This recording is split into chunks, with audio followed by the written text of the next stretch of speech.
देखिए वहां पे लोकसभा की कार्रवाई शुरू हो गई है। सबकी निगाहें टिकी हुई हैं कि राहुल गांधी दोपहर 12 बजे आज संसद में बोलने वाले हैं। तमाम राजनीतिक मेहमान भी हमारे साथ चर्चा में शामिल हैं। जयराम विप्लव बीजेपी की तरफ से हैं, डॉली शर्मा कांग्रेस की तरफ से हैं और स्वयं पुरोहित टीएमसी को रिप्रेजेंट करेंगे इस चर्चा में। विप्लव साहब, शुरुआत आपसे ही कर रहे हैं। आज देश उम्मीद करे, क्योंकि कल हम देख रहे थे इंडिया अलायंस की तरफ से, कांग्रेस की तरफ से लगातार मणिपुर के मुद्दे पे सरकार पे निशाने साधे जा रहे हैं, सवाल पूछे जा रहे हैं। और बीजेपी को क्या पड़ी है कि इंडिया अलायंस ये है, क्विट इंडिया ये है, राहुल गांधी हैं, बेटे को ये दे दिया, जीजा जी को वो भेंट कर दिया। लेकिन जो देश का अभी सबसे अहम मुद्दा है उस पे बीजेपी आज जवाब देगी। तो ये जिन जिन प्रश्नों के ऊपर, देखिए सबसे पहले तो जब ये सत्र शुरू हुआ तो बात आई कि मणिपुर पर चर्चा होनी चाहिए। सरकार ने खुले तौर पर कहा कि हम चर्चा के लिए तैयार हैं। कांग्रेस पार्टी को नियमों में ज्यादा रुचि थी बजाय इसके कि चर्चा हो। और जब अविश्वास प्रस्ताव लेकर आए, विश्वास प्रस्ताव तो एक सरकार की, पूरी सरकार के खिलाफ है, तो उसमें बहुत सारे बातें और बहुत सारी ऐसे मुद्दों को भी रखा जाएगा जिस पर विपक्ष ने तंज कसे हो, या जिन मुद्दों को हम जनता के सामने रखना चाहते हैं, सरकार के प्रति जनता का जो विश्वास है वो किन मुद्दों के आधार पर है, ये सरकार भी बताएगी। रही बात राहुल गांधी कब बोलते हैं, राहुल गांधी क्या नहीं बोलते हैं, सवाल है कि मुद्दों का राहुल गांधी कब बोल रहे हैं वो इंपॉर्टेंट नहीं है। आज इंपॉर्टेंट ये है कि बोलेंगे क्या राहुल गांधी, और बोलने वाले राहुल गांधी का पिछला पिछला इतिहास क्या है उन सरकारों का।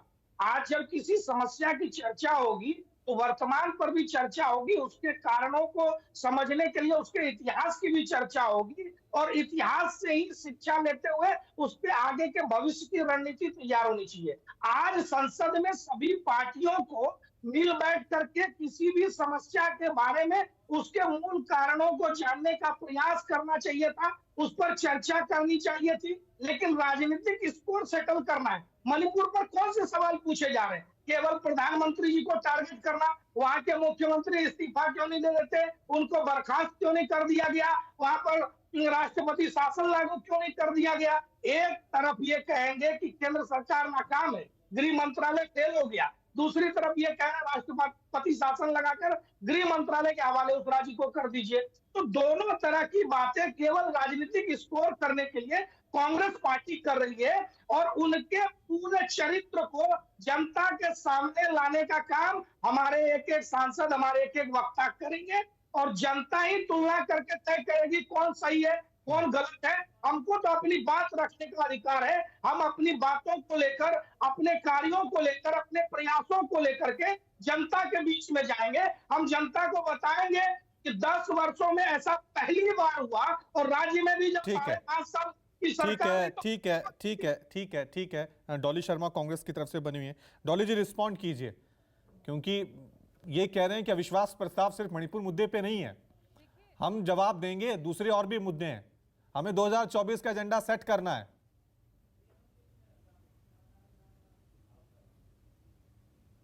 देखिए, देश का दुर्भाग्य यही है, और मुख्यतः इस समय मणिपुर का दुर्भाग्य यही है कि सरकार, सत्ता में ऐसी सरकार है जो मणिपुर पर जवाबदेही नहीं देना चाहती, जो बेटियों की लुटती आबरू पर नहीं बोलना चाहती। वो जलते हुए घरों से उन्हें कोई मतलब नहीं, 60,000 पलायन करते कैंपों में रहते लोगों से उनको कोई मतलब नहीं, कितने लोगों की मौतों से उन्हें कोई मतलब नहीं। इन लोगों को सिर्फ और सिर्फ सियासत करनी है। आज भले ही ये अविश्वास प्रस्ताव जीत जाए, लेकिन मणिपुर हार जाएगा, क्योंकि मणिपुर पर चर्चा नहीं हो रही। और ये जो यहाँ बार बार कह रहे थे इस्तीफे की मांग, अरे चूहे के मरने पे इस्तीफे की मांग करने वाले, हथनी के मरने पर इस्तीफे की मांग करने वाले, आज मणिपुर की भयावह स्थिति पर बीरेन सिंह के इस्तीफे की मांग से क्यों बच रहे हैं भाई? क्यों डर रहे हैं? और क्यों ना हो बीरेन सिंह का इस्तीफा?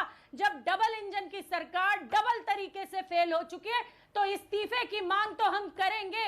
एक इनके विधायक कहते हैं कि मणिपुर में राज्य सरकार प्रायोजित है जो हो रहा है। उसके बाद गवर्नर कह रही हैं कि जितना बुरा मणिपुर में हो रहा है ऐसा कभी नहीं हुआ, और जब मणिपुर पर चर्चा संसद में होती है तो ये भूतकाल में चले जाएंगे। ये ना जाने कौन से हम बात करेंगे 2023 की, ये बात करेंगे 1960 की, लेकिन वर्तमान पे चर्चा नहीं करेंगे। इनके नेताओं की दिक्कत, इनके प्रवक्ताओं की दिक्कत यह है कि ये प्रेजेंट टेंस में नहीं रहते, पास्ट टेंस में रहते हैं। जब विपक्ष में, सत्ता में कांग्रेस थी, ये विपक्ष का काम करते थे, लेकिन आज ये सरकार में रहकर भी विपक्ष का ही काम कर रहे हैं। हम इन्हें घेरेंगे, मणिपुर पर ये बात करेंगे, राजस्थान पर, अरे राजस्थान में ऐसा हो रहा है क्या, घर जल रहे हैं, लोग पलायन कर रहे हैं, क्या हो रहा है वहां तो बेटियों की आबरू लुट रही है मणिपुर में, और आपके गृह मंत्री 3 दिन रहकर आ रहे हैं और हॉलो शो, गृह मंत्री का दौरा हॉलो शो, जिस गृह मंत्री को यह नहीं पता चला कि कई सौ बेटियों की आबरू लुट रही है और उन्हें किस तरीके से सड़कों पर घुमाया जा रहा है, उनकी हत्याएं की जा रही हैं। ठीक है डॉली जी, जवाब लूंगा विप्लव साहब से, लेकिन जल्दी से मैं चर्चा में स्वयं पुरोहित हैं टीएमसी की तरफ से, उनको भी शामिल कर लेता हूं। स्वयं जी, क्योंकि कल हम देख रहे थे और लगातार हम चर्चा भी कर रहे हैं कि मणिपुर के मुद्दे पर एक विपक्ष घेर रहा है, लेकिन इंडिया अलायंस पे बीजेपी की तरफ से हमले किए जा रहे हैं। और जब निशिकांत दुबे हमला बोल रहे थे तो उन्होंने ममता बनर्जी का जिक्र भी किया कि जो कांग्रेस ममता को सताती थी, ममता को तंग किया था, आज वही ममता कांग्रेस के साथ खड़ी हो गई है, इंडिया अलायंस की प्रमुख चेहरा बनी हुई है। जी देखिए, है ममता बनर्जी पूरे देश के अंदर में विपक्ष का प्रमुख चेहरा है, ये हम गौरव के साथ, हमारा अहंकार है ममता बनर्जी। मगर देखिए, जो निशिकांत दुबे जी ने कहा कि जिस तरह में देखिए महाभारत चल रहा था, द्रौपदी का चीरहरण हुआ, एक धृतराष्ट्र अंधे की तरह बैठे थे, हम उस धृतराष्ट्र के मौन व्रत को तोड़ना चाहते हैं। जिस तरह से आज प्रधानमंत्री जी संसद से भाग रहे हैं, हिट एंड रन कर रहे हैं, हम ये चाहते हैं कि देश के प्रधानमंत्री आके संज्ञान ले कि जिस तरह से मणिपुर में 35 से ज्यादा थानों को लूटा गया, कारतूसों को लूटा गया, उग्रवाद फैलाया गया, 65,000 से ज्यादा लोग आज कैंपों में रह रहे हैं, उनकी जिम्मेदारी देश के प्रधानमंत्री की नहीं है। देश के प्रधानमंत्री पटाखे फोड़ने में लगे हुए हैं, देश के प्रधानमंत्री चुनाव प्रचार में लगे हुए हैं, तो बोलना पड़ेगा। आज देखिए 200 रुपए किलो पाकिस्तान में जब टमाटर हुआ था तो हम बोले पाकिस्तान बर्बाद हो गया, तो क्या आप ये मानेंगे कि आज देश बर्बाद हो रहा है?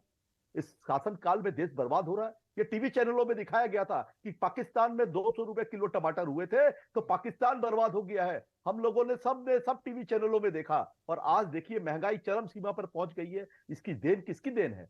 ये देश के प्रधानमंत्री की फेलियर है, डबल इंजन की सरकार की फेलियर है। हरियाणा में जिस तरह से हुआ, 1 मिनट का समय, 10 सेकंड का और समय दीजिए, जिस तरह से कल डेरे को 10 सेकंड का समय दीजिए, 10 सेकंड का समय दीजिए, जिस तरह से कल एक जेलर के तरह से जो चेयर पे बैठे थे जगदीप धनखड़ जी, उन्होंने एक जेलर की तरह से, एक लॉर्ड कर्जन की तरह से एक व्यवहार किया, इतना गंदा व्यवहार किया है कि आप देखिए ये कोई जेल खाना है क्या? संसद है, हम भी चुने हुए लोग हैं, हम अपनी बात रख सकते हैं। संसद में हर व्यक्ति को अधिकार है, संविधान का अधिकार है, मगर ये जो आरएसएस की शाखा नहीं है, ये संविधान की चेयर पे बैठ करके आप आरएसएस के जैसा बर्ताव कर रहे हैं। चुप हो जाइए, बैठ जाइए, निकाल देंगे, ठीक है स्वयं जी, आप तीनों के पॉइंट हो गए हैं। अभी एक छोटा सा ब्रेक ले रहे हैं और ब्रेक के बाद काउंटर सवाल इन तीनों से पूछेंगे और ताजा अपडेट अविश्वास प्रस्ताव को लेकर क्या चल रही है वो भी आप तक पहुंचाएंगे।